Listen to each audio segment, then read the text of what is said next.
Sa latest vlog ni Tita PB Love ay nasa bukid sila Irene, Marjorie, Kuya Marlon at may iba pa silang kasama. Para kumuha ng mga buko.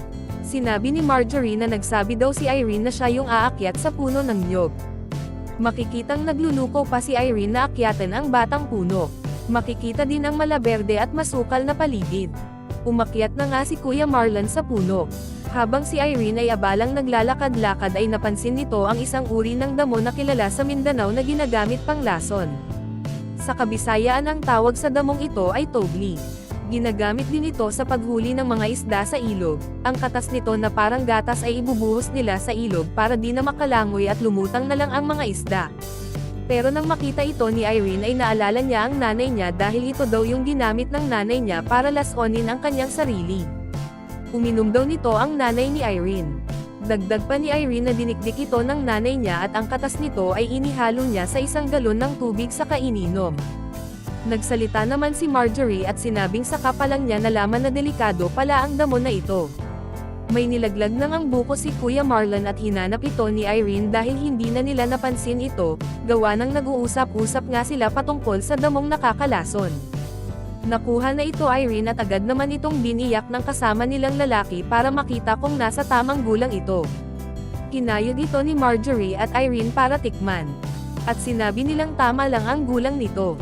Si Irene na nga ang umakyat sa pangalawang puno at nasa tuktok na ito. Sabi pa ni Marjorie na titingnan nila kung makakakuha ito ng kahit isa. Makikitang ang galing ni Irene umakyat at parang sanay na sanay ito. Hinulog ni Irene ang isang buko para tingnan ulit kung tama lang ba ang gulang nito. Kinuha naman agad ito ng kasama nila para biyakin at tingnan, nang matingnan ay sinabi nitong matigas na ang buko. Kaya sumigaw sila at sinabi kay Irene na ang kunin niya ay ang mas bata doon sa isang hinulog niya. Sumagot si Irene na wala nang mas bata pa doon sa kinuhanan niya. Sanabi naman ng isang kasama nila na okay na yung naunang kinuha ni Irene kahit may gulang na ay ayos lang at kakayurin din naman nila. Kaya nagtanong si Irene kung sure na ba, sumagot naman silang sigurado na. Hinulog na nga ni Irene isa-isa ang mga buko. Nang maubos ito ay sumigaw si Marjorie na bumaba ka na Ate Irene.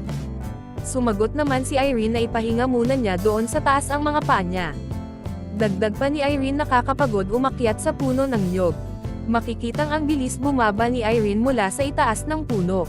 Pagkababa ay pinutol pa ni Irene ang mga malalaking damo na nasa paligid ng puno. Lumapit na nga si Irene sa mga kasama nila at sinabing kunin pati ang tubig ng buko at sayang ito. Tinanong naman ni Marjorie si Irene kung napagod ba ito. Sumagot naman si Irene na hindi at kulang pa sa kanya ang ginagawa niya. Tumulong na nga si Irene at Marjorie sa pagkayod ng mga buko. Nag-hello naman si Irene kay Buddy Day at sinabing tingnan nito at ginagawa ng asawa niya. Dagdag pa ni Irene na ang sipag ni Kuya Marlon. Sinabi pa ni Irene kay Buddy Day na nasa ninang sila nito at dito nga sila nangunguha ng buko. Natanong naman ng kasama nilang lalaki si Kuya Marlon kung napunta bang Maynila ang anak niyang si Marjorie. Sumagot naman si Kuya Marlon na oo. Sinabi din ni Irene na nagbakasyon lang sila. Natanong naman ulit ni Kuya kung saan sila sa Maynila. Sumagot naman si Marjorie na sa Abra. Nagkukwentuhan nga sila habang nagkakayod ng mga buko. Natanong din ni Kuya kung babalik bang Maynila si Irene. Sumagot naman si Irene na oo at July 18 ang flight nila. Tinutokso naman ni Kuya Marlon si Irene at Kuya Edgar. Sinabi niyang bagay silang dalawa at wala ding asawa si Kuya Edgar. Tumatawa naman si Irene habang nakikipagbiroan sa kanila. Sinabi ni Kuya Edgar na sobrang napahanga siya kay Irene. Sinabi naman ni Irene na sanay siya at dati umaakyat siya na may basket pang daladala sa likuran niya para paglagyan ng buko. Sinabi ni Kuya Edgar kay Irene na wag nang isali pa yung banibiyak niya at matigas na ito. Sumagot naman si Irene ng pabiro na masarap ang matigas.